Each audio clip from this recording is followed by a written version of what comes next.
Hi YouTube.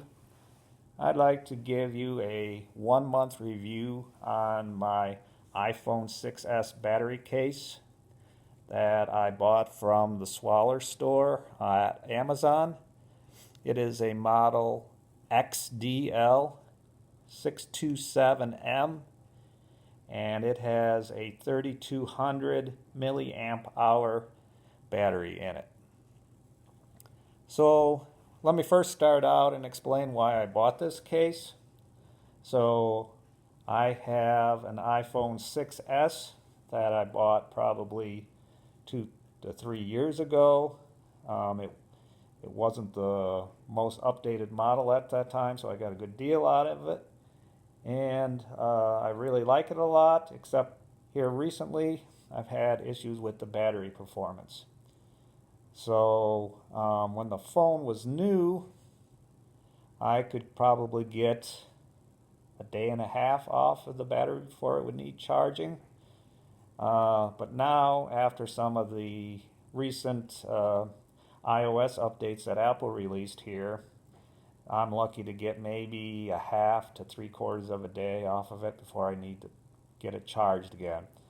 So since I am on the go a lot and not always have access to my charger, I need a way to extend the battery life.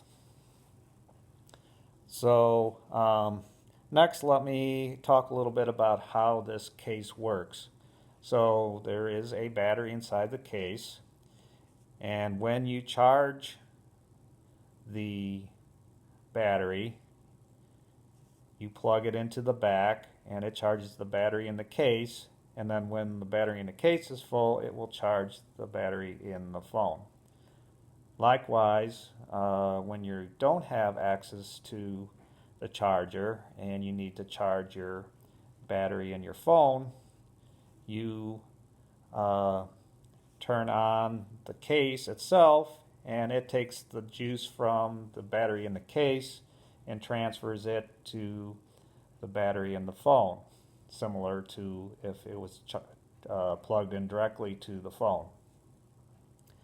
So overall, I've been fairly impressed with the case.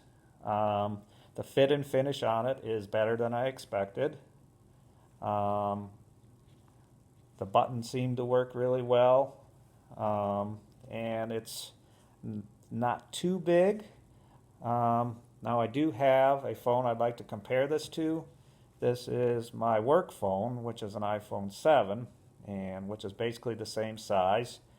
And I have this in an Otter case. And as you can see, the two cases are about the same thickness, and actually the battery case is a little less in length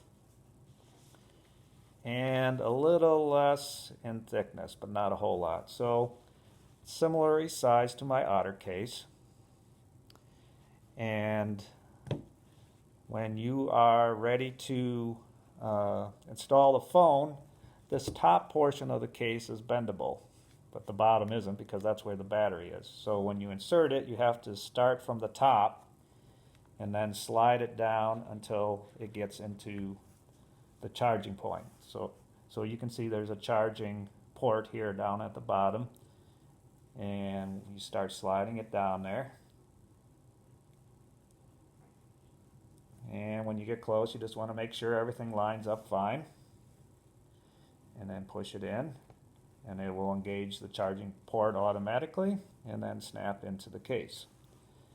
So now when you want to charge it, you just plug it in like normal, and like I said earlier, you're actually charging the case. Okay, now it's starting to charge. So it charges the case, and which in turn charges the phone. Now, if for some reason I didn't have access to my charger and my battery was getting low, and I still had power left in the case,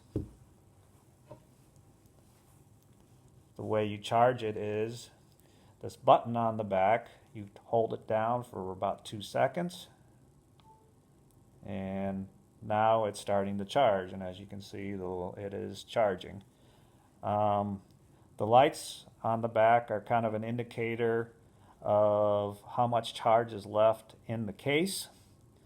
So kind of gives you an idea from 0 to 100% how much battery is left in the case. So right now my case is pretty full, so all the lights are lit, and when it's flashing like that, it means it's charging.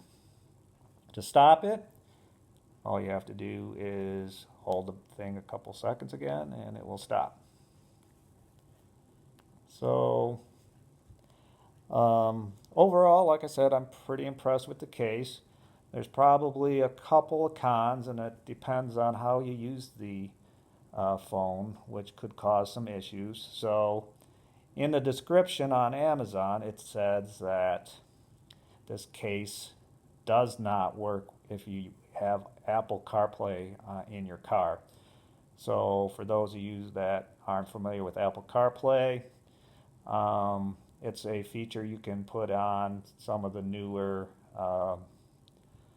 radios in some of the newer cars, and it allows you to sync the phone up to the car's audio system, and you can use the navigation in the phone and it'll display on the screen in your car. Now, after buying this case, the Apple CarPlay feature doesn't work. Now, I can still go ahead and use that, but I have to take the phone out of the case to do that.